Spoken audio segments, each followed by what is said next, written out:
AP అసెంబ్లీలో CM Chandrababu మాట్లాడుతున్నారు. Live లో చూద్దాం. ఆ రోజు చెప్పాను, దాని ప్రకారం ముందుకు పోతున్నాం. ఈరోజు ఇక్కడికి వచ్చినప్పుడు దిశ ఒక ప్రోగ్రెసివ్ బడ్జెట్ 3,32,000కు పెట్టారు. నాకు అనునిత్యం నాకు కానీ పవన్ కళ్యాణ్ గారు కానీ మీరు చూసినప్పుడు 20 నెలల అధ్యక్ష బీజేపీ నాయకులు అందరం 3 పార్టీలు ఎలాంటి విభేదాలు లేకుండా సమన్వయంగా సమైక్యంగా ముందుకు పోతున్నాం. కాబట్టి ఈరోజు అనుకున్న ప్రగతిని సాధించగలిగాం. ఇక్కడ ఇంకొక విషయం కూడా అధ్యక్ష మనందరం గుర్తుపెట్టుకోవాలి. ఈరోజు ప్రధాన ప్రతిపక్షం, నేను అపోజిషన్ అని చెప్పడం లేదు, ఒక నిన్నటి వరకు అధికారంలో ఉన్నారు, 11 సీట్లు గెలిపించారు. 11 సీట్లు గెలిపిస్తే హౌస్కు రావాలి కదా అధ్యక్ష. ప్రతిపక్ష హోదా ఇస్తేనే వస్తామని కండిషన్ పెట్టారు. అంటే ప్రతిపక్ష హోదా ఇచ్చేది స్పీకర్ గారు అధికార పక్షం కాదు. ప్రజలు ఎవరికి ఓటేస్తే వారు ప్రభుత్వాన్ని ఏర్పాటు చేస్తారు. ప్రజలు ఓటేసి మొత్తం సీట్లు ఇస్తే, తగినన్ని సీట్లు ఇస్తే వాళ్ళకు ప్రతిపక్ష హోదా ఇవ్వాలా లేదని ప్రజలు నిర్ణయించి పంపించారు అధ్యక్ష. రెండోది, ఒక ముఖ్యమంత్రి పైన ప్రభుత్వం పైన అవిశ్వాస తీర్మానం పెట్టాలన్నా, స్పీకర్ పైన అవిశ్వాస తీర్మానం పెట్టాలన్నా రాజ్యాంగంలో స్పష్టంగా ఉంది. అలాంటి రాజ్యాంగ విలువలు పాటించకుండా విమర్శించే పార్టీని ఏమనాలి నాకైతే అర్థం కాలేదు. ఆ విషయం కూడా మనం గుర్తుపెట్టుకోవాల్సిన అవసరం ఉంది. అయితే అధ్యక్ష, బాధ్యత 20 నెలలు, అనేక సవాళ్ళు, కష్టాలు, సమస్యలను అధిగమించి ట్రాక్లో పెట్టాం. నేనేదో అన్నీ సాధించేసామని చెప్పడం లేదు, కానీ ఆ రోజు ఒక మాట చెప్పాం, సూపర్ 6 ఇస్తామని చెప్పాం. ఎన్ని ఇబ్బందులున్నా సూపర్ హిట్ చేసామని మరొక్కసారి మీ అందరికీ విజ్ఞప్తి చేస్తున్నాం. ఇంకొక పక్కన అధ్యక్ష, విధ్వంసం నుంచి వికాసం వైపు నడిపిస్తున్నాం. సంక్షోభం నుంచి సంక్షేమం వైపు 9,72,000 కోట్ల రూపాయల అప్పుల భారం. వ్యవస్థలు ఒకటి కాదు అధ్యక్ష, అన్ని వ్యవస్థలు ఇబ్బంది పడే పరిస్థితి వచ్చాయి, విధ్వంసం అయ్యే పరిస్థితి వచ్చింది. ఇంకొక పక్కన అధ్యక్ష, ఈరోజు మీరు ఒకసారి చూసినప్పుడు ఆ రోజు జరిగినటువంటి విధ్వంసాన్ని కేంద్ర సహాయంతో 92 పథకాలు ఇప్పుడే డిప్యూటీ సీఎం గారు చెప్పారు. 27,000 మొత్తం కావాల్సింది మనకు 85,000 కోట్ల రూపాయలు జేజేఎంలో కావాలి. వీళ్ళు క్లెయిమ్ చేసింది 27,000 కోట్లు. అది కూడా స్టాండ్ అలోన్ పెట్టారు. కేంద్రం పెట్టిన జేజేఎం యొక్క ఉద్దేశం ఏదైతే అష్యూర్డ్ వాటర్ నుంచి పైప్ లైన్ వేసి ఇంటింటికి కొళాయి ఇవ్వాలని సంకల్పంతో ముందుకు పోతే వీళ్ళు దాన్ని మార్చేసి ఎక్కడికక్కడ స్టాండ్ అలోన్ సిస్టమ్స్ పెట్టే పరిస్థితికి వచ్చారు. కడాన దిశ వీళ్ళు ఖర్చు పెట్టింది 5 సంవత్సరాల్లో 2,000 కోట్లు ఖర్చు పెట్టారు. మేము అధికారంలోకి వస్తానే కేంద్రం ఈ పథకం టైం కూడా అయిపోయిందంటే నేను డిప్యూటీ సీఎం గారు మేము వెళ్ళి కేంద్రాన్ని ఒప్పించి ఎక్స్టెన్షన్ తెచ్చాం. మొన్నే క్యాబినెట్లో ఒప్పుకున్నారు. మళ్ళీ 27,000 కోట్లకు ఒప్పుకున్నారు అధ్యక్ష. ఈ 27,000 కోట్లు ఎట్లా ఖర్చు పెట్టాలని మేము వర్కౌట్ చేస్తున్నాం. నేను really appreciate our Pavan Kalyan garu నిన్న కూడా వచ్చారు, సుదీర్ఘంగా చర్చ చేశారు. వారు ఏంటంటే, నేను ఒక మాట చెప్పాను, అష్యూర్డ్ వాటర్ ఇద్దామంటే వారు ఒకటి నా దృష్టి తీసుకొచ్చారు. అష్యూర్డ్ వాటర్ వల్ల అన్ని గ్రామాల్లో నీళ్ళు ఇవ్వలేము, మనం చెప్పిన మాట కూడా నిలబెట్టుకునే పరిస్థితి ఉండదు. హైబ్రిడ్ మోడల్లో వెళ్దాం. మొట్టమొదటిసారిగా ఇంటింటికి కొళాయి ఇవ్వడానికి పూర్తి చేద్దాం. రాబోయే రోజుల్లో మళ్ళీ అక్కడి నుంచి మనకి ఎప్పుడు వెసులుబాటు వస్తే అప్పుడు అష్యూర్డ్ వాటర్కి కనెక్ట్ చేద్దామని చెప్పారు. దాని ప్రకారం ప్లాన్ తయారు చేస్తున్నారు. దానికి మనస్ఫూర్తిగా అభినందిస్తున్నానని చెప్పి కూడా నేను తెలియజేస్తున్నాను. ఇది అయిన తర్వాత అధ్యక్ష 93 కేంద్ర పథకాల్లో 85 డీఫంక్ట్ అయిపోయినాయి. నేను ఢిల్లీకి వెళ్తే మాకు డబ్బులు ఇమ్మని నేను ఒక లెటర్ ఇస్తే వాళ్ళు నాకు కౌంటర్ విష్ లిస్ట్ ఒకటి ఇచ్చేవాళ్ళు. మీకు ఇచ్చిన డబ్బులు డైవర్ట్ చేశారు, ముందు ఆ డబ్బులు ఖర్చు పెట్టండి, యూసీలు ఇవ్వండి, అప్పుడు మేము డబ్బులు ఇస్తామనే పరిస్థితికి వచ్చారు. మన దగ్గర డబ్బులు లేవు. మా ఫైనాన్స్ డిపార్ట్మెంట్ ప్రతిరోజు ఒక పక్క సంక్షేమ కార్యక్రమాలు ఇమ్మంటే డబ్బులు లేవు, ఇంకొక పక్క కేంద్ర పథకాలని స్ట్రైటన్ చేయమని డబ్బులు లేకపోతే అనునిత్యం మీరు ఒక విధంగా ఆలోచిస్తే పోరాటమే. ఫైనల్గా మీరు చూస్తే 85 కేంద్ర పథకాలని రివైవ్ చేశాం, పోయిన సంవత్సరం ట్రాక్లో పెట్టాం.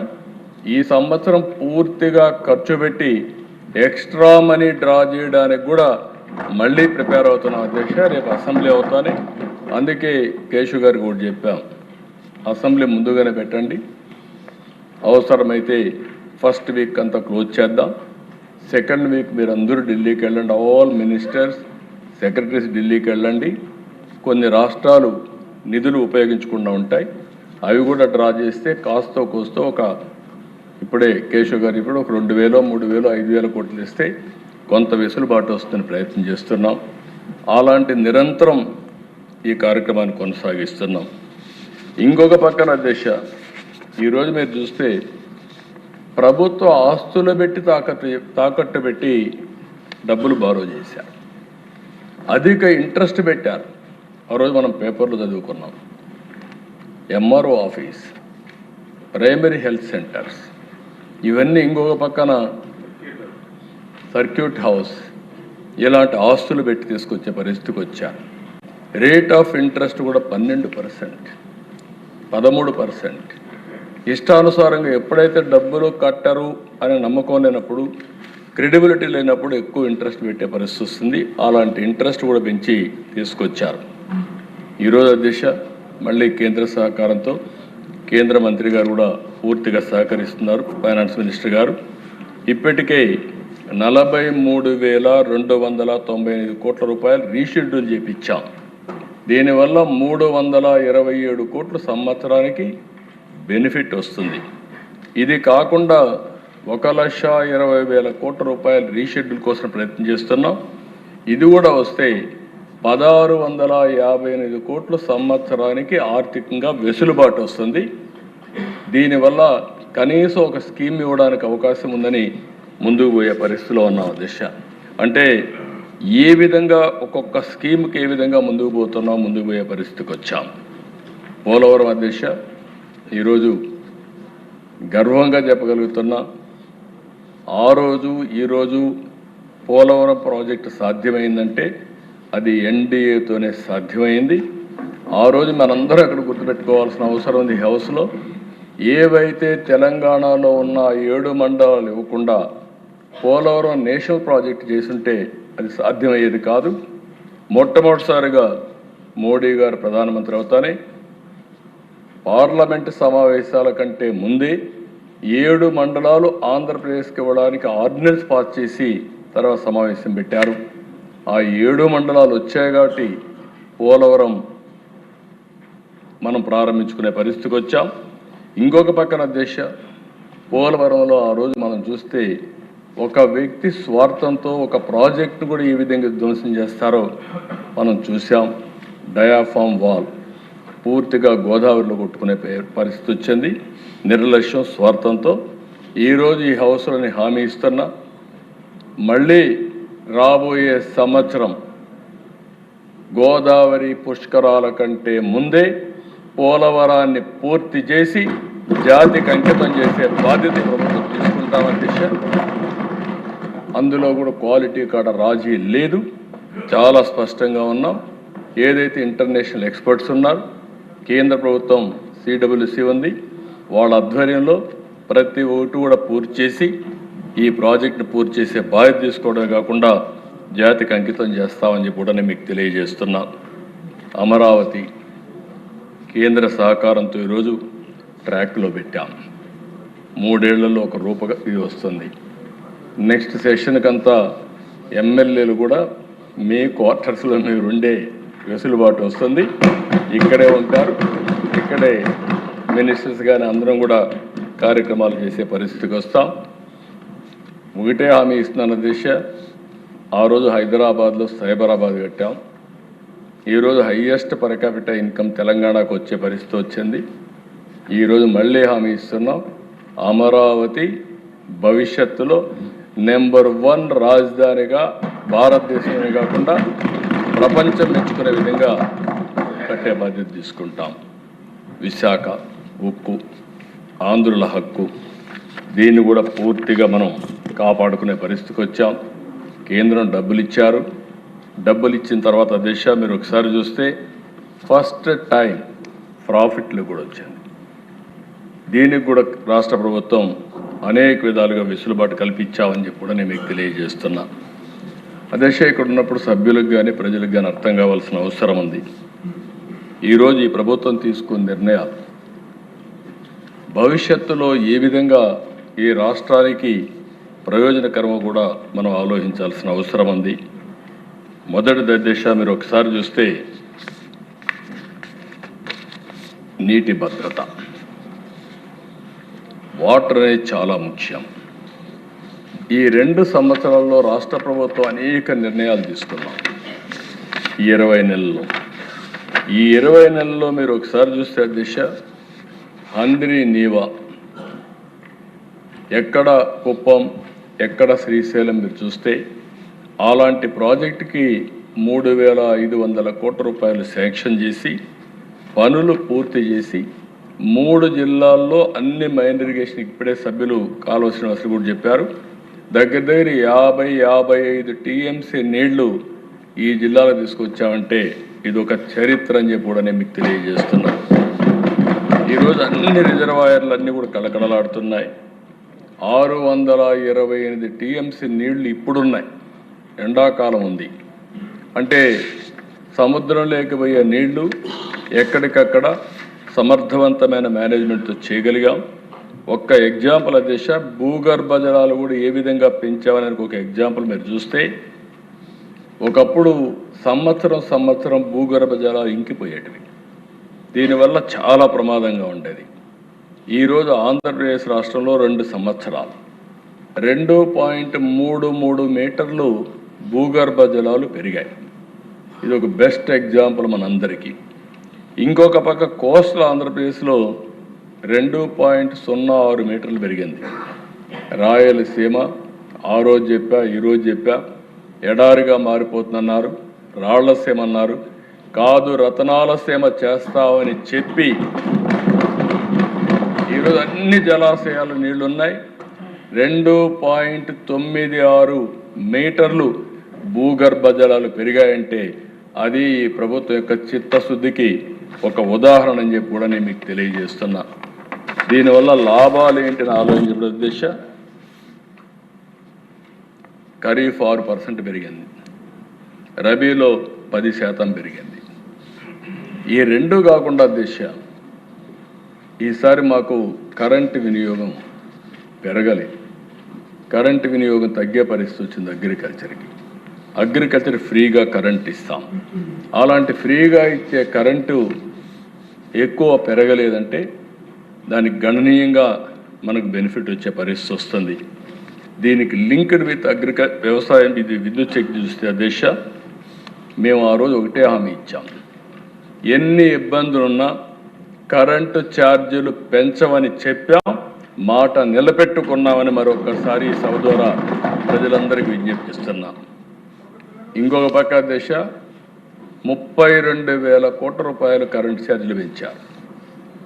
1,29,000 కోట్ల రూపాయలు బకాయిలు పెంచారు. ఈరోజు మీరు ఒకసారి చూస్తే ఫస్ట్ టైం వాళ్ళు పెంచిన కరెంటు ఛార్జీలు మేము తగ్గించాం.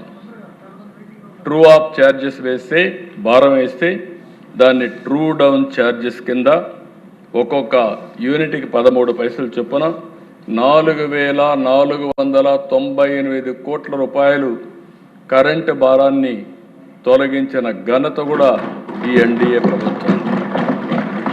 ఇంకొక పక్కన దిశ భవిష్యత్తులో సూర్యఘర్ ఇప్పటికే 1,00,000 ఇండ్ల పైన సోలార్ ప్యానెల్స్ పెట్టించాం. ఏప్రిల్ మే లోపల 6 లక్షల ఇండ్లకు సోలార్ తరపున పెట్టించే పరిస్థితి వస్తాం. ఇక్కడ ఎమ్మెల్యేస్ కూడా లాస్ట్ టైం నేను చెప్పాను, మీ నియోజకవర్గంలో పేదవాళ్ళందరికీ ఎస్సీలు ఎస్టీలకు ఉచితంగా ఇస్తాం. ఒకవేళ మిగులు కరెంట్ ఉంటే గ్రిడ్కి ఇచ్చే పరిస్థితి వస్తుంది. మళ్ళీ అవసరమైనప్పుడు తీసుకునే అవకాశం ఉంటుంది. దయచేసి ఫోకస్ చేయండి. ఈ యొక్క సూర్యఘర్ని మనం తీసుకుపోగలిగితే ఎస్సీ ఎస్టీ ఫ్రీగా ఇస్తాం. బీసీలకు కూడా 20,000 రూపాయలు మనం సబ్సిడీ ఇస్తున్నాం. దీన్ని పూర్తిగా ఉపయోగించుకోవాల్సిందిగా మిమ్మల్ని అందరినీ కోరుతున్నా. ఇంకో పక్కన కుసుము కూడా 1200 మెగావాట్లకు పోతున్నాం. ఫైనల్గా మైక్రో గ్రిడ్ కాన్సెప్ట్ తీసుకుంటాం. నేను ముందే చెప్పాను, మన సమర్థతతో రాబోయే రోజుల్లో మామూలు పేదల పైన కానీ రాష్ట్ర ప్రజానీకం పైన కానీ కరెంటు భారం పూర్తిగా తగ్గించే బాధ్యత ఈ ప్రభుత్వం తీసుకుంటాం. ఈ సంవత్సరం ₹5.19 నుంచి ₹4.80 తగ్గిస్తాం. రాబోయే సంవత్సరం ఇంకా తగ్గిస్తాం. ఒక దీక్షతో పనిచేస్తున్నాం. నా ఆలోచన అయితే రాబోయే 3-4 సంవత్సరాల్లో ₹5.19 నుంచి ఒక టార్గెట్ మాత్రం మీరందరూ సహకరిస్తే సాధిస్తాం. ₹4 తగ్గించాలని చెప్పి ఆలోచిస్తున్నాం. ఇది భారతదేశంలోనే కాకుండా ప్రపంచంలో ఒక చరిత్ర అవుతుంది. దీనికోసం పనిచేస్తున్నాం అని చెప్పి కూడా నేను మీకు తెలియజేస్తున్నా. ఇది కాకుండా అధ్యక్ష, అగ్రికల్చర్లో చాలా స్పష్టంగా ఉన్నాం. అగ్రిటెక్ ఒక పాలసీ కింద పెట్టుకున్నాం.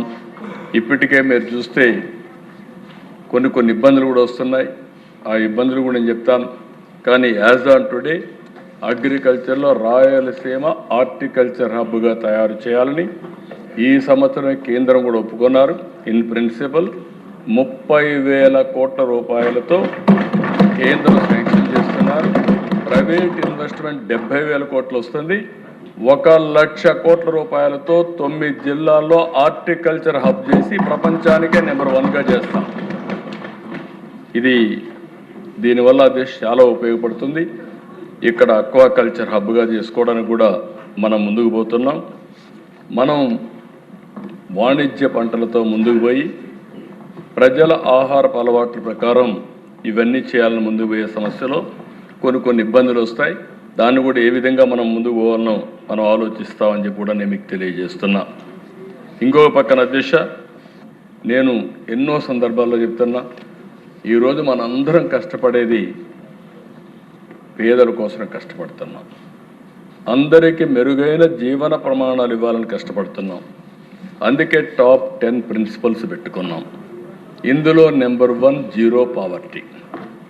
అదే సమయంలో జీరో పావర్టీ రోజుకి ఏ విధంగా చేయాలని ఇప్పుడే మినిస్టర్ గారు చెప్పారు, ఫైనాన్స్ మినిస్టర్ గారు చెప్పారు. ఇందులో జీరో పావర్టీ, దీనికోసమే కొత్తగా P4 తీసుకొచ్చాం. P4లో కూడా కొత్తగా ఒక పేరు పెట్టాను, MBK, మార్గదర్శి బంగారు కుటుంబం 10-20 పాలసీ. అంటే మార్గదర్శి బంగారు కుటుంబానికి MBK అన్నాం. 10-20 పాలసీ అంటే టాప్ 10%, బాటమ్ 20% చేయూతనివ్వాలి. ఇది నిరంతరం జరగాల్సిన అవసరం ఉంది. ఈ ప్రభుత్వం యొక్క ఆశయం ఆర్థిక అసమానతలు తగ్గించే దిశలో నిరంతరం పనిచేయడానికి సిద్ధంగా ఉన్నామని చెప్పి కూడా నేను మీకు తెలియజేస్తున్నాను. ఏ కొద్ది మందికి వెసులుబాటు ఇవ్వడం కాదు, ఫ్యామిలీ కార్డు కూడా తీసుకొస్తున్నాం.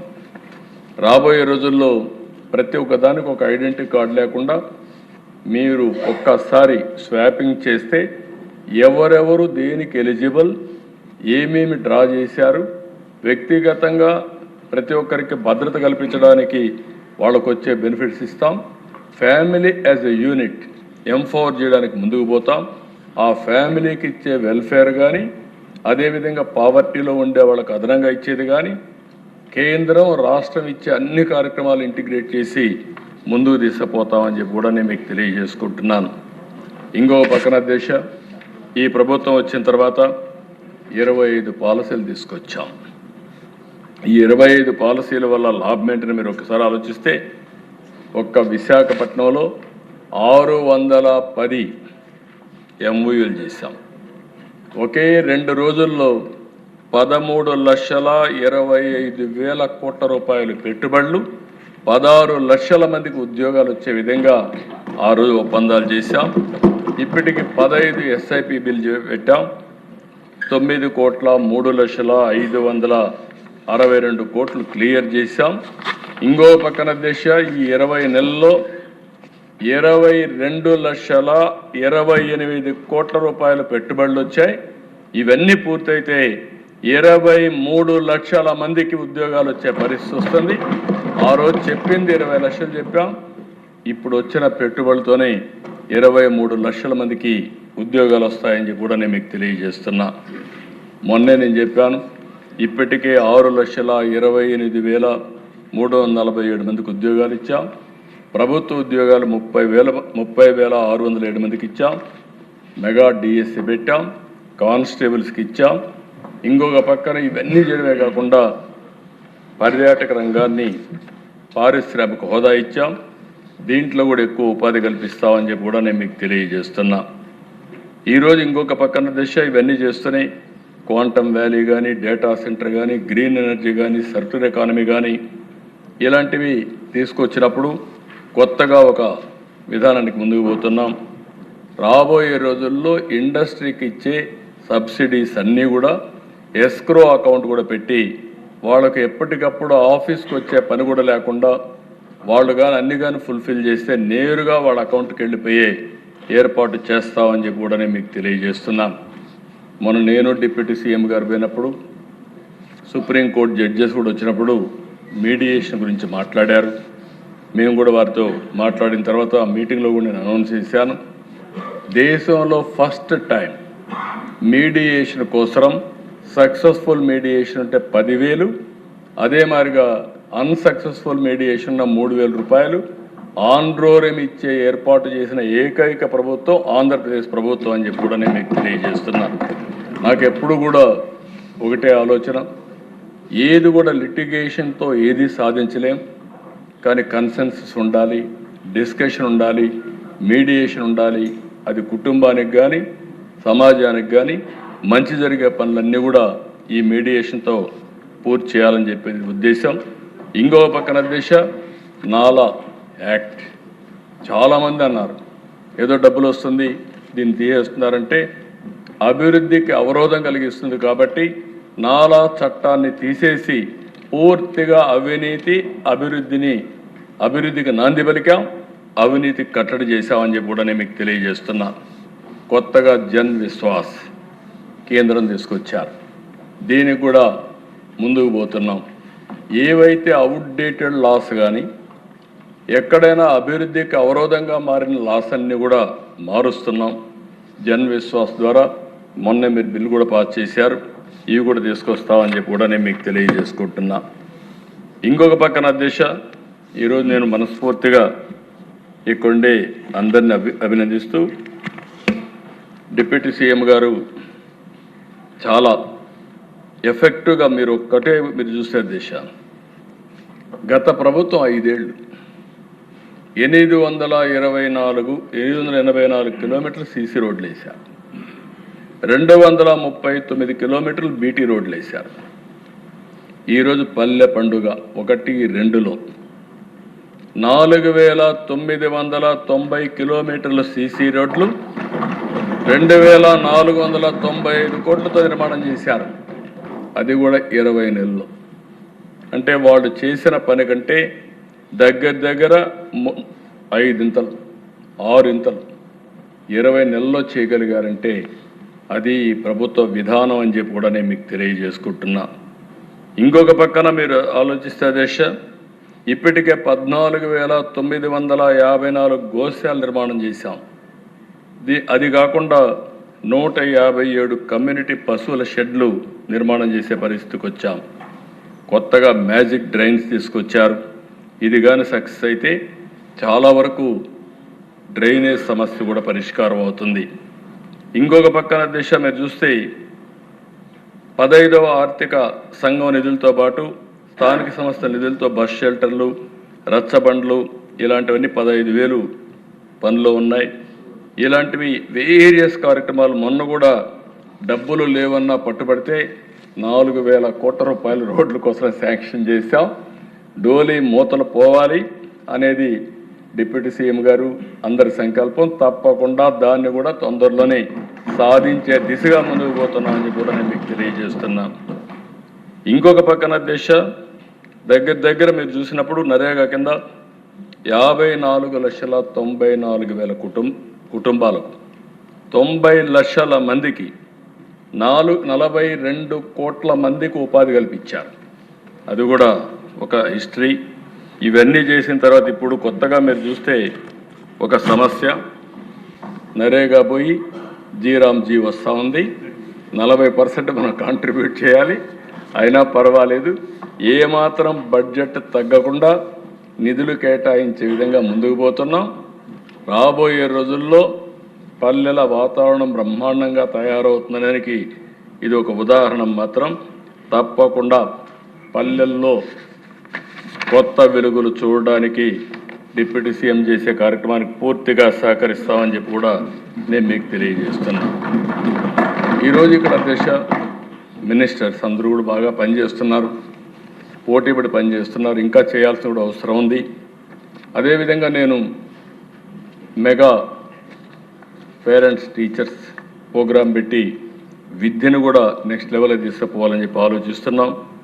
అదే సమయంలో ఈరోజు మనం నిన్న పాపులేషన్ పాలసీ తీసుకొచ్చాం. ఇటీవల ఐటీ మినిస్టర్ గారు కొత్త ప్రోగ్రాం, అంటే 13 సంవత్సరాలు వయసు లోపల ఉండే వాళ్ళకి సోషల్ మీడియా బ్యాన్ చేస్తే బాగుంటుందని ఒక సూచన వచ్చింది.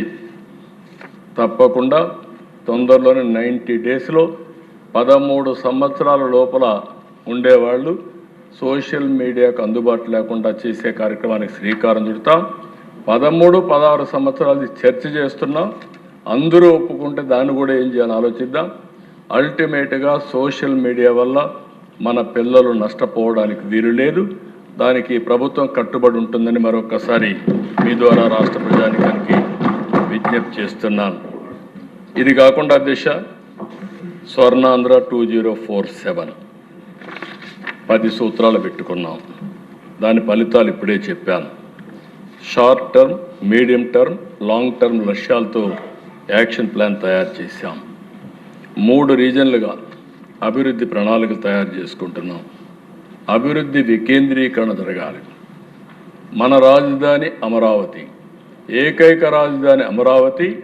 తప్పకుండా కర్నూలుకి హైకోర్టు బెంచ్ సాధిస్తామని మరొకసారి ఈ సభలో విజ్ఞప్తి చేస్తున్నా. ఆ దిశగా ముందుకు పోతున్నాం. తొందరలో దాన్ని సాధించాల్సిన అవసరం ఉంది, సాధిస్తాం. అదే సమయంలో సుప్రీంకోర్టు అనుమతితోనే, ఎందుకంటే మన దగ్గర ఉంటే ఎప్పుడో అయి ఉండేది. ఇది రాష్ట్ర హైకోర్టు ఒప్పుకోవాలి, సుప్రీంకోర్టు ఆమోదించాలి. దానికి కేంద్రం సహకరిస్తే ఆటోమేటిక్గా అవుతుంది. కేంద్రం సహకరిస్తున్నారు. కోర్టులో కూడా మనం వర్కౌట్ చేసుకొని అది పూర్తి చేయాల్సిన అవసరం మనం రికమెండ్ చేశాం. ఇంకొక పక్కన అభివృద్ధి వికేంద్రీకరణ ఈ ప్రభుత్వం యొక్క లక్ష్యం. అన్ని ప్రాంతాల అభివృద్ధి కావాలి. అందుకే ఈ అన్ని ప్రాంతాలను అభివృద్ధి చేస్తామని చెప్పి కూడా నేను మీకు తెలియజేసుకుంటున్నాను. ప్రతి ఒక్కరికి ఇల్లు, త్రాగునీరు, డ్రైనేజ్ వ్యవస్థ, టాయిలెట్, వంట గ్యాస్, ఇంటర్నెట్, సోలార్ ఇవన్నీ కూడా ఇస్తాం. ప్రతి ఒక్క ఇంట్లో ఒక ఆంటర్‌ప్రెన్యూర్ తయారు చేయాలని ఆలోచిస్తున్నాం. నేను మహిళలందరికీ విజ్ఞప్తి చేస్తున్నా. ఎల్లుండి మనం 8వ తారీఖున అంతర్జాతీయ మహిళా దినోత్సవం జరుపుకుంటున్నాం. ఈ సందర్భంగా పోయిన సంవత్సరం మనం 1,00,000 పారిశ్రామికవేత్తలుగా తయారు చేస్తున్నాం. ఈరోజు 1,00,000 పారిశ్రామికవేత్తల్ని మహిళా సంఘాలు, మెప్మా సంఘాలు తయారు చేశాం. రాబోయే ఇంటర్నేషనల్ మహిళా దినోత్సవంలో 5 లక్షల మంది ఎంఎస్ఎంఈలుగా పారిశ్రామికవేత్తలుగా తయారు చేసి సంకల్పం పెట్టుకుంటున్నాం. అది కూడా సాధిస్తామని చెప్పి నేను మీకు తెలియజేస్తున్నా. ఇంకో పక్కన ఈ ఉగాది కంటే ముందు 3 లక్షల గృహప్రవేశాలు చేస్తాం. దానికి కూడా శ్రీకారం చుట్టాం. ప్రతి ఒక్కరికి ఇల్లు కూడా మన బాధ్యత. దానికి శ్రీకారం చుట్టాం. అది కూడా పూర్తి చేస్తాం. అల్టిమేట్గా నేను కొన్ని విషయాలు ఇక్కడుండే మనందరికి కూడా చెప్పాల్సిన అవసరం ఉంది. మనం 2047 ఈ విజన్లో వెల్తీ, హెల్తీ, హ్యాపీ సొసైటీ, దీనికోసం మనం ముందుకు పోతున్నాం. ఒక మంచి సమాజ రూపకల్పన కోసం ముందుకు పోతున్నాం. అందరూ ఆరోగ్యం బాగుండాలని, నాణ్యమైనటువంటి జీవనాన్ని అందించాలని, అభివృద్ధి కేవలం సంపదే కాదు, అదే సమయంలో యువతకు విలువలు కూడా నేర్పించాలని, కుటుంబ విలువలు, మన సంస్కృతి సాంప్రదాయాలు మనం నేర్పించాలని నిన్ను కూడా మనం చర్చించుకున్నాం. అయితే ఈరోజు సంజీవని తీసుకొస్తున్నాం. యోగా మీరు ఒకసారి చూస్తే అధ్యక్ష, 6 గంటలకు ఎవరు యోగా చేస్తారంటే, కాదు ప్రధానమంత్రి గారు వస్తామంటే చేస్తామని ఆఫర్ చేసి విశాఖపట్నంలో అధ్యక్ష నేను కూడా ఊహించలేదు, ఒక బ్రహ్మాండమైన ఈవెంట్ ప్రపంచం మొత్తం గుర్తించే విధంగా అవార్డ్స్, గిన్నీస్ రికార్డ్స్ వచ్చే విధంగా మన యోగా డే జరపగలిగా. నేను ఒకటే చెప్తున్నా, టెక్నాలజీ ఎంతున్నా, లేకపోతే నాలెడ్జ్ ఎంతున్నా, లేటెస్ట్ ఫార్మాస్యూటికల్స్ మనం వాడినా, అల్టిమేట్గా మన ఆరోగ్యాన్ని కాపాడుకోవాలంటే మన వారసత్వ సంపద యోగా, దీన్ని కూడా మనం అనుసంధానం చేసుకోవాల్సిన అవసరం ఉంది. హెల్త్లో యోగా, నేచురోపతి, అదే మరి మెడిటేషన్, ఇవన్నీ కూడా అనుసంధానం చేసి ప్రివెంటివ్, అదే మరిగా క్యూరేటివ్, అదే మరి ప్రిడిక్టివ్, ఇలాంటి అన్నిటితో ముందుకు పోతాం. నిన్న కూడా మనం పాపులేషన్ పాలసీ గురించి మాట్లాడాం. సిజేరియన్ ఆపరేషన్ తగ్గించాలి. ఈ విధంగా మనం ఒక్కొక్క విషయాన్ని ఏ విధంగా చేయాలో మనం చేసే పరిస్థితిలో ఉండాలని కూడా మిమ్మల్ని కోరుకుంటున్నా. ఇంకో పక్క ZBNF కూడా వెళ్తున్నాం. టెక్నాలజీ కూడా నేను మిమ్మల్ని అందరినీ ఒకటే కోరుతున్నా. టెక్నాలజీతో నాకు అనుభవం ఉంది, చూశాను. కానీ టెక్నాలజీని వాడుకుంటే ఆయుధంగా పనిచేస్తుంది. టెక్నాలజీకి బానిస అయితే మాత్రం మన జీవితాలను నాశనం చేస్తుంది. అందుకే ఈరోజు సోషల్ మీడియా మాట్లాడుతున్నాం. ఈ టెక్నాలజీని కూడా వాడుకోవాలి. అదే సమయంలో అడిక్ట్ అయితే మాత్రం చాలా ప్రమాదం ఉంటుంది. ఈరోజు నేను చాలాసార్లు మీరు చూస్తే వేరియస్ యాంగిల్స్లో మనం పోరాడే పరిస్థితికి వస్తున్నాం. ఇప్పుడు ఒకప్పుడు నేను సెల్ ఫోన్ అంటే, ఇప్పుడే కేశవ్ గారు అన్నారు, మాకెందుకు సెల్ ఫోన్, మాకు పంప్ సెట్ కావాలన్నారు. నేను ఆ రోజు అన్నాను, సెల్ ఫోను కావాలి, పంప్ సెట్ కావాలి, రెండూ ఉంటేనే భవిష్యత్తు ఉంటుందని నేను చెప్పాను. ఈరోజు ఆ యాంగిల్ నుంచి మనం ముందుకు పోయి ఇంకొక యాంగిల్కి వచ్చాం. ఈరోజు అధ్యక్ష, వైట్ కాలర్ క్రైమ్స్ పెరుగుతున్నాయి, డిజిటల్ అరెస్టులు అవుతున్నాయి. ఇంకొక పక్కన ఎక్కడికక్కడ సైకోస్ అంతా కూడా సోషల్ మీడియాలో వచ్చి క్యారెక్టర్ అసాసినేషన్ చేసే పరిస్థితికి వచ్చారు. ఇటీవల 5 సంవత్సరాల్లో జరిగినటువంటి సమస్యలని మనం చూస్తే గంజాయి, అదే సమయంలో ఎక్కడికక్కడ డ్రగ్స్, దీనికి బానిసలైపోయి చాలా సమస్యలు చేసే పరిస్థితి వచ్చారు. నేను ఇప్పుడు మళ్ళీ ఒక మాట గట్టిగా చెప్తున్న అధ్యక్ష, ఎవడైనా సరే ఆడబిడ్డల జోలుకొస్తే అదే చివరి రోజు కావాలని మనస్సాక్షిగా కోరుకుంటున్నా. ఆడబిడ్డలకు పూర్తిగా రక్షణ ఇవ్వాల్సిన బాధ్యత మన పైన ఉంది. ఆ విషయం గుర్తుపెట్టుకోమని కోరుకుంటున్నా. ఇటీవల దేశ నేను చాలా సమస్యలు చూశాను. ఇదే హౌస్లో ఒకప్పుడు నేను నక్సలిజం గురించి మాట్లాడాను. ఆ రోజు కూడా చెప్పాను, ఈ సిద్ధాంతం శాశ్వతం కాదు, ఇది ఆచరణీయం కాదని చెప్పాను. సరే, నన్ను చాలామంది వ్యతిరేకించారు. కడాన నా మీదనే దాడి చేసే పరిస్థితి కూడా నేను భయపడలేదు. కానీ ఈరోజు 30 సంవత్సరాల తర్వాత చూస్తే ఏదైతే నక్సలిజం ఉందో అది కనుమరుగయ్యే పరిస్థితి వచ్చింది. ఇంకొక పక్క ఫ్యాక్షనిజం నేను ఆ రోజు చూశాను. ఫ్యాక్షనిజం అధ్యక్ష, రాయలసీమ కుటుంబాలు నాశనం అయిపోయే పరిస్థితికి వచ్చాయి. ఇప్పుడు పవన్ కళ్యాణ్ గారు, సినిమా వాళ్ళందరూ కూడా సినిమాలన్నీ కూడా రాయలసీమ ఫ్యాక్షనిజం పైన సినిమాలు తీసే పరిస్థితికి వచ్చారు. చిరంజీవి గారు, బాలకృష్ణ గారు అందరూ తీశారు. అలాంటి దానికి నేను ఒకటే ఆలోచించాను, 95-2004 ఎట్టి పరిస్థితుల్లో ఫ్యాక్షనిజం ఉండకూడదని డిసైడ్ చేసుకొని ముందు మా వాళ్ళకి చెప్పి ఫ్యాక్షనిజాన్ని పూర్తిగా రూపుమాపింది ఆ రోజు ఎన్డీఏ ప్రభుత్వం, తెలుగుదేశం ప్రభుత్వం అని చెప్పి నేను తెలియజేస్తాను. కమ్యూనల్ వైలెన్స్, దాన్ని కూడా రూపుమాపగలిగాం. అయితే అధ్యక్ష రౌడీలు కూడా నేను ఒకసారి పెట్టాను. ప్రజలకు ఇబ్బంది కలిగించే రౌడీలే ఈ రాష్ట్రంలో ఉండకూడదని వాళ్ళని రాష్ట్ర బహిష్కరణ కూడా చేశాం. అలాంటి కఠినమైన చట్టాల ద్వారా చర్యల ద్వారా మనం ముందుకు పోయాం. దానివల్లనే ప్రగతిని సాధించగలిగాం. ఈరోజు కొత్తది ఒకటి వచ్చింది. ఇదేంటో నాకు అర్థం కాలేగా రప్ప అధ్యక్ష చూస్తే నాకు ఎంత బాధ కలుగుతుందంటే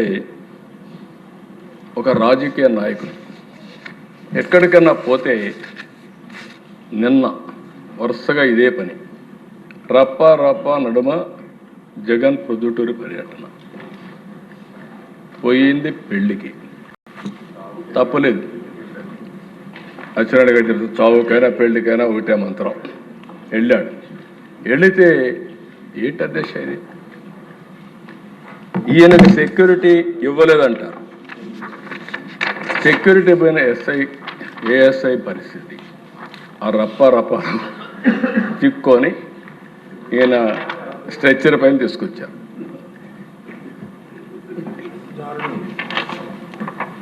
ఇమాజిన్ అంటే ఇక్కడ అధ్యక్ష నాకు కనిపించేది ఏంటంటే ఒక రాజకీయ నాయకుడు గంజాయి పైన మాట్లాడరు, డ్రగ్స్ పైన మాట్లాడరు, బ్లేడ్ బ్యాచ్ల గురించి మాట్లాడరు, ఇలాంటి వాళ్ళ పక్కన పెట్టుకుంటారు. కడాన నేను నా రాజకీయ జీవితాలు ఎప్పుడు చూడలేదు దేశ పొట్టేళ్లతో రక్తాభిషేకం చేస్తారు కటౌట్లకి. అంటే డైరెక్ట్గా ఇండైరెక్ట్గా హింసను ప్రోత్సహించడం ఒక రాజకీయ నాయకుడు చేయాల్సింది. నేను ఎప్పుడు నమ్మేది ఒకటే అధ్యక్ష, ఒకే మాట చెప్తాను, ఇది కూడా అధ్యక్ష, ఎవరైనా సరే పోస్ట్ మార్టానికి కారకులైన వారు తప్పకుండా పోస్ట్ మార్టానికే పోతారనేది నా ప్రగాఢమైన విశ్వాసం ఈవెన్ టుడే. అయితే అధ్యక్ష వీళ్ళు ఈరోజు మనం చూస్తూ ఉంటే విధ్వంస యాత్రలు, ఎక్కడో పంట ఉంటుంది రోడ్డు మీద వేసి తొక్కిస్తారు, రేట్లు రాలేదంటారు, టైర్ల కింద వీళ్ళ టైర్ల కిందనే మనుషులు దొక్కిచ్చేసి పక్కలాగేసి వెళ్ళిపోతారు, ఆ నింద ప్రభుత్వం పైన వేస్తారు. పరామర్శకు వెళ్తారు, వీళ్ళ పరామర్శలు ఎవరో చనిపోతే వాళ్ళని పరామర్శించరు. ఇది ఎక్కడ కొత్త సాంప్రదాయం అర్థం కాదు. బల ప్రదర్శన, పరామర్శ పెట్టినప్పుడు బల ప్రదర్శన పెట్టి ఈ యొక్క మోటార్ సైకిళ్ళు పెట్టి 5-6 కిలోమీటర్లు 10 కిలోమీటర్లు 6-7 గంటలు చేస్తారు. రోడ్డు అంతా కూడా అంబులెన్స్లు పోతే దారి ఇవ్వరు, ఎవరైనా హాస్పిటల్ పోవాలంటే పోయే పరిస్థితి లేదు. ఇది ఎక్కడ సాంప్రదాయం నాకైతే అర్థం కావడం లేదు అధ్యక్ష. ఇంకొక పక్కన మీకు వీళ్ళకి ఎప్పుడు కూడా ఆ రోజు అధికారంలో ఉంటే విధ్వంసం చేశారు, ఇప్పుడు అపోజిషన్లో ఉంటే ఎక్కడికక్కడ ఇష్టానుసారంగా మాట్లాడుతూ పెట్టుబడులు రాకుండా అడ్డుపడతారు. పెట్టుబడులు వస్తే మేము వస్తాం, మళ్ళీ మేమంతా రీఓపెన్ చేస్తాం, ఫస్ట్ ఆ కేసే పెడతామని పీపీపీని తీసుకుంటే వాళ్ళు రానియకుండా బెదిరిస్తారు. నేను ఎప్పుడు చూడలేదు దేశ ఇలాంటి కల్చర్. ఎప్పుడు కూడా నాకు సుదీర్ఘమైన రాజకీయ అనుభవం ఉంది, 45 ఏళ్ళు ఉంది. ఏ పార్టీ కూడా మారిగా బిహేవ్ చేయలేదు, ఆ విధంగా బిహేవ్ చేసే పరిస్థితికి వచ్చారు. ఇంకొక పక్కన అధ్యక్ష ఎవడు చేయలేదు, సాహసం చేయలేదు, వెంకటేశ్వర స్వామి లడ్డు అపవిత్రం చేశారు. మామూలు నేరం కాదు అది. నేను ఇప్పుడు కూడా చెప్తాను అధ్యక్ష, ఇది ఏదో తెలియకుండా జరిగినట్టు నేరం కాదు, కుట్రతోనే కావాలని పాల్పడ్డారు. నేను ఆ రోజు చెప్పాను, 7 కొండలు 2 కొండలు చేసినప్పుడే రాజశేఖర రెడ్డి గారు చెప్పా తప్పు చేస్తున్నారు, ఇది కరెక్ట్ కాదని చెప్పా. మళ్ళీ 2 ఏళ్ళు పోరాడితే 7 కొండలు కాదు 7 కొండలే ఉన్నాయని చెప్పి పరిస్థితికి వచ్చారు. అప్పుడు నేను 7 కొండలు ఎక్కి దేవునికి మొక్కు చెల్లించుకున్నాను అధ్యక్ష, నాకు జ్ఞాపకం ఉంది. అలాంటిది మొన్న మీరు చూస్తే ఎన్డీడీబీ ఇచ్చిన రిపోర్ట్, ఆ తర్వాత జరిగిన పరిస్థితి ఈవెన్ టుడే అధ్యక్ష దేశంలో ఉండే పూజారులు కానీ హిందూ మత పెద్దలందరూ కూడా గగ్గోలు పెడుతున్నారు. అపవిత్రత జరిగింది, ఇది కరెక్ట్ కాదు, యాక్షన్ తీసుకోవాలని చెప్తే కనీసం ఒక్క మాట అధ్యక్ష ఆ పార్టీ ఎక్కడ కూడా రిలీజ్ అయినట్టే కనపడదు. నేను అడుగుతున్న అధ్యక్ష, నేను ఒక పేపర్లో కూడా చూశాను, ఒక ఆర్టికల్ని చూశాను అధ్యక్ష. ఏదో యేసు ప్రభువుకి అన్యాయం జరిగిందంటే అపాలజీ చెప్పారు.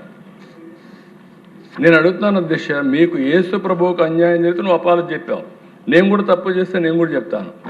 వెంకటేశ్వర స్వామిని అపవిత్రం చేస్తే దానికి సమాధానం లేదు అధ్యక్ష. ఇది డెలిబరేట్గా చేసింది అవునా కాదని అడుగుతున్నాను అధ్యక్ష, సమాధానం చెప్పండి. ఇది మీరు చూస్తే అధ్యక్ష, ప్రభువా క్షమించు, ఇది యేసు ప్రభువు జరిగిన అన్యాయం. ఎవరు? సాక్షి పేపర్. ఎవరిచ్చింది? వైఎస్ జగన్. ఓకే, నువ్వు అక్కడొస్తే నువ్వు చేసిన వ్యక్తివి. ఇక్కడ వెంకటేశ్వర స్వామి నైవేద్యం ఇచ్చే నెయ్యిలో కల్తీ చేసి కనీసం రిపెంటెన్స్ లేదా? మీకు నమ్మకం లేకపోతే పోవద్దండి. నేను ఆ మాట చెప్పాను. నమ్మకం ఉండేవాళ్లే వెళ్తారు. నాకు నమ్మకం లేకపోతే నేను చర్చికి పోవాల్సిన పని లేదు. కానీ మత సామరస్యాన్ని గౌరవించినప్పుడు పోతాం. అక్కడుండే మత పెద్దలు చెప్పినట్టు నేను వ్యవహరించాలి, వాళ్ళ సాంప్రదాయాలను గౌరవించాలి. అదే నిజమైన ప్రజాస్వామ్యం. దీన్ని ఉల్లంఘించే పరిస్థితికి వచ్చారు. ఇది కరెక్ట్ పద్ధతి కాదని మరొకసారి తెలియజేస్తున్నా. దాని మీద కౌన్సిల్లో కూడా నిన్నటి వరకు ఇది చర్చ. అంటే కుట్ర కొనసాగుతూనే ఉంది. ముందు చేసింది అపవిత్రం డెలిబరేట్గా, ఇప్పుడు చేసేది కంటిన్యూషన్. అంటే మొత్తం ఈ మారిగా మాట్లాడితే రాబోయే రోజుల్లో వెంకటేశ్వర స్వామి పవిత్రత తగ్గిస్తాం, ప్రభావం తగ్గుతుంది అనుకుంటున్నారు. కానీ ఇటీవల కాలం నేను చూశాను అధ్యక్ష, ఆంధ్రప్రదేశ్లో దేవాలయాలకి ఒక 50% 75% పెరిగారు. అన్ని టెంపుల్స్కి ఎక్కువ వచ్చే పరిస్థితికి వచ్చారు. ఎవ్వరు ఏమీ చేయలేరు. ఇలాంటి అపవిత్రం చేయాలనుకుంటే వాళ్ళనే ప్రజలు చూసుకుంటారని చెప్పి కూడా నేను మీకు తెలియజేసుకుంటూ, ఇలాంటి వాళ్ళని నేను ఒకటే కోరుతున్నాను అధ్యక్ష, మనందరం కూడా ఆలోచించాల్సిన అవసరం ఉంది. నేను ప్రజలందరూ కూడా విజ్ఞప్తి చేస్తున్నా, రాజకీయాల్లో కొన్ని విలువలు ఉండాలి. నేను ఆ విలువలను కాపాడడంలోనే మనం ముందుకు పోవాల్సిన అవసరం ఉంది. ఈ విషయం ఒక పక్క ఉంటే అధ్యక్ష, మనకు సవాళ్ళు ఎట్లుంటాయంటే కొన్ని మనకు తెలిసి వస్తాయి, మనం చేసుకుంటూ వస్తాయి. కొన్ని ఎక్స్టర్నల్ ఫ్యాక్టర్స్ కూడా ఉంటాయి. ఈరోజు మీరు ఒకసారి చూస్తే జియో పొలిటికల్ సిచ్యువేషన్, మనం బడ్జెట్లు అన్నీ తయారు చేసుకున్నాం. ఎక్కడో యుద్ధాలు జరుగుతూ ఉంటే దాని ప్రభావం మన పైన కూడా పడతా ఉంది. ఈరోజు రైతులు ఉన్నారు అధ్యక్ష, నేను ఒక ఆశ పెట్టుకున్నా, మళ్ళీ ఒక 30,000 కోట్లు, ఇంకో పక్క ఆక్వాకల్చర్, వాణిజ్య పంటలు, ఎక్స్పోర్ట్స్, ఇవన్నీ మనం ఆశ పెట్టుకొని ముందుకు పోయే సమయంలో అక్కడ జరిగే యుద్ధాల వల్ల లాజిస్టిక్స్ అన్నీ కూడా డిజరప్ట్ అయ్యి వాళ్ళ పరిస్థితులు మన మార్కెట్ పైన పడే పరిస్థితి వస్తున్నాయి. ఈరోజు కొన్ని పంటలు అయితే నేను చూస్తే అరటి ధర తగ్గింది, ఎక్స్పోర్ట్స్ పడిపోయే పరిస్థితికి వచ్చాయి. ఇది ఇంకా కొన్ని రోజులు ఆయిల్ పైన ఉంటాయి. నేను ఒకటే అందరినీ కోరుతున్నా, ఈరోజు భారతదేశం కేంద్రంలో నరేంద్ర మోడీ గారు సమర్థవంతంగా ఆలోచించి దేశ భవిష్యత్తుని ఏ విధంగా కాపాడాలని ఆలోచిస్తున్నారు. అదే సమయంలో మనలో కూడా ఒక పట్టుదల రావాలి. పట్టుదల వచ్చి ఏ విధంగా ముందుకు పోవాలి, మనం చేసే పనులన్నీ కూడా ఇలాంటి సమయంలో ఇంకా సమర్థవంతంగా పనిచేసి ఎక్కడన్నా బయట నుంచి వచ్చే నష్టాన్ని మనం నివారించుకునే ప్రయత్నం కూడా చేయాల్సిన అవసరం ఉందని చెప్పి కూడా నేను మీకు తెలియజేసుకుంటున్నా. ఇది ఒక ఇష్యూ అయితే అధ్యక్ష, ఇక్కడుండే ఎమ్మెల్యేస్ అందరినీ ఒకటే కోరుతున్నా, ఈరోజు చట్టసభలో ఉన్నాం, మనకు అరుదైన అవకాశం. ఈ విషయం ప్రతి ఒక్కరూ గుర్తుపెట్టుకోవాల్సిన అవసరం ఉంది. ప్రజలు ఆశీర్వదించారు, పార్టీలు మద్దతు ఇచ్చాయి. ఈరోజు మనందరం ఎమ్మెల్యేలు అయ్యాం. కానీ రాష్ట్రం మనందరి దగ్గర నుంచి ఒకటే ఎక్స్పెక్ట్ చేస్తూ ఉంది, కఠోరమైన నిబద్ధతతో మనం ముందుకు పోతేనే మంచికి చెడుకి వ్యత్యాసాన్ని మనం చూపలేం. ఈరోజు ప్రజలు ఇచ్చిన అవకాశాన్ని మనం అమ్ము చేసుకోవడం కూడా కరెక్ట్ కాదు. నేను పవన్ కళ్యాణ్ గారు బీజేపీ నాయకులు కొంతమంది క్రమశిక్షణతో ఉంటేనే చాలు. ప్రతి ఒక్క ఎమ్మెల్యే కానీ అటు అధికార యంత్రాంగం కానీ కింద నుండే వాళ్ళందరూ కూడా ఒక పద్ధతి ప్రకారం ఉంటేనే ఇది సాధ్యం అవుతుంది.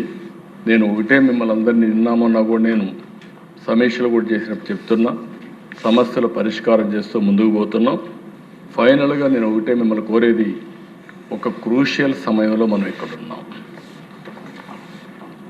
ఏదో ఎమోషన్గా డిస్టర్బ్ అవ్వడం లేకుంటే కొన్ని సమస్యలు క్రియేట్ చేయడం కరెక్ట్ కాదు. ఏ వ్యక్తి కూడా ఇక్కడుండే ఎమ్మెల్యేస్లో కానీ మంత్రుల్లో కానీ అందరిలో కానీ మనం ఓన్గా మనం గెలిచి ఇక్కడ రాలేదు. మేము ఒక నమ్మకం కలిగించడానికి నేను పవన్ కళ్యాణ్ గారు చాలాసార్లు ఆలోచించాం. బీజేపీ అమిత్ షా గారితో మాట్లాడాం. అందరం కలిసి ఒక నిర్ణయం తీసుకున్నాం. ఆ నిర్ణయం తీసుకున్నప్పుడు ఇక్కడుండే ఎమ్మెల్యేస్ అందరినీ కోరుతున్నా, ఏ పార్టీ ఎమ్మెల్యే అయినా సరే, ఎన్డీఏలో ఉండే ఎమ్మెల్యేస్, మీ వల్ల మీరు నమ్ముకున్న పార్టీకి చెడ్డ పేరు రాకూడదు. వ్యక్తిగత ఎమోషన్లకి లేకుంటే వ్యక్తిగత ప్రవర్తన పార్టీ ఇమేజ్ దెబ్బతినకుండా చూసుకోవాల్సిన బాధ్యత మనందరిపైన ఉంది. ఇది ఒక క్రూషియల్ టైం. మళ్ళీ చెప్తున్నా, నేను చాలా సమయాలు చూశాను. విభజన, 1924 విధ్వంసం, ఇప్పుడు మళ్ళా వచ్చాం 20 నెలలు. ఎక్స్టర్నల్గా చూస్తే ఏమవుతుందో అనిశ్చిత పరిస్థితి. ఇంటర్నల్గా మనం కూడా తప్పులు చేస్తే దీనివల్ల ఇంకా ఇబ్బందులు పెరిగే పరిస్థితి వస్తుంది. దయచేసి మీరు అందరూ గుర్తుపెట్టుకోవాల్సిన అవసరం ఉంది. 3 పార్టీలు మేము ఎప్పుడప్పుడు మాట్లాడుకుంటాం. ఏ వ్యక్తికి ఎక్కడ ఇబ్బంది ఉన్నా మాకు చెప్పి మీ సమస్యలు పరిష్కారం చేసుకోవాలి తప్ప, ప్రజాప్రతినిధిగా ఉండే మీరు ఏమాత్రం ప్రజలకి అనుమానం వచ్చే పరిస్థితి కానీ పార్టీలకు చెడ్డ పేరు వచ్చే పరిస్థితి వస్తే నష్టం జరుగుతుందని చెప్పి కూడా నేను మీకు తెలియజేసుకుంటూ, ఇది మీటింగ్లో చెప్పాల్సిన మాట, కానీ ఎందుకు ఇక్కడ చెప్తున్నానంటే, ఒక పవిత్రమైన యజ్ఞం చేస్తున్నాం. ఏ వ్యక్తి వల్ల అభివృద్ధి ఆగిపోకూడదు, ప్రజల్లో అపనమ్మకం రాకూడదు. నిరంతరం ఎన్డీఏ కంటిన్యూ అయితేనే ఈ రాష్ట్రానికి భవిష్యత్తు ఉంటుందని మరొకసారి మీ అందరికీ తెలియజేస్తున్నాను. చాలాసార్లు పవన్ కళ్యాణ్ గారు చెప్పారు, 15 సంవత్సరాలు ఈ ఎన్డీఏ కూటమి కొనసాగితే తద్వారా రాష్ట్రానికి మంచి జరుగుతుంది, దానికోసం మేము కలిసి పనిచేస్తున్నామన్నారు. ఈరోజు గుజరాత్లో అధ్యక్ష 25 సంవత్సరాలుగా ఒకే పార్టీ అధికారంలో ఉంది, బీజేపీ అధికారంలో ఉంది. కేంద్రంలో నరేంద్ర మోడీ గారు 3వసారి అయ్యారు. నాకు ఏమాత్రం అనుమానం లేదు. 4వసారి కూడా ప్రధానమంత్రిగా నరేంద్ర మోడీ గారు ఉంటారు. ఎన్డీఏ వస్తుంది. ఇక్కడ కూడా మనందరికీ ఒక అజెండా ఉంది. మళ్ళీ 2029 ఎన్డీఏ గెలవాలి. అదే సమయంలో మనందరికీ ఒక అజెండా ఉంది, 2047 స్వర్ణాంధ్రప్రదేశ్. స్వర్ణాంధ్రప్రదేశ్లో మనం అనుకున్న లక్ష్యాలు సాధించడానికి ప్రపంచంలోని అత్యంత శక్తివంతమైన జాతిగా తెలుగు జాతి తయారు కావాలంటే మనలో కూడా ఒక నిబద్ధత ఉంటేనే సాధ్యం. నిరంతరం శ్రమ చేస్తేనే సాధ్యం. ఒక నాలెడ్జ్ ఎకానమీని అందిపుచ్చుకుంటూనే మనలో కూడా క్యారెక్టర్ ఉంటే తప్ప ఇది సాధ్యం కాదు. దానికి పూర్తిగా నేను చాలా కంట్రీస్ చూశాను. వాళ్ళు ఎంత డిటర్మినేషన్ అంటే అధ్యక్ష, ఆ డిటర్మినేషన్తో ముందుకు పోగలిగారు. ఇప్పుడు భారతదేశం కూడా మనం ముందుకు పోవాల్సిన అవసరం. ఇవన్నీ నేను ఫారిన్ అఫైర్స్ అవన్నీ ఇక్కడ మాట్లాడను, అనవసరం అవన్నీ. కానీ మనం గుర్తుపెట్టుకోవాల్సింది, మన బాధ్యతను మరిచిపోకుండా అందరం కలిసి సమిష్టిగా ముందుకు పోదాం.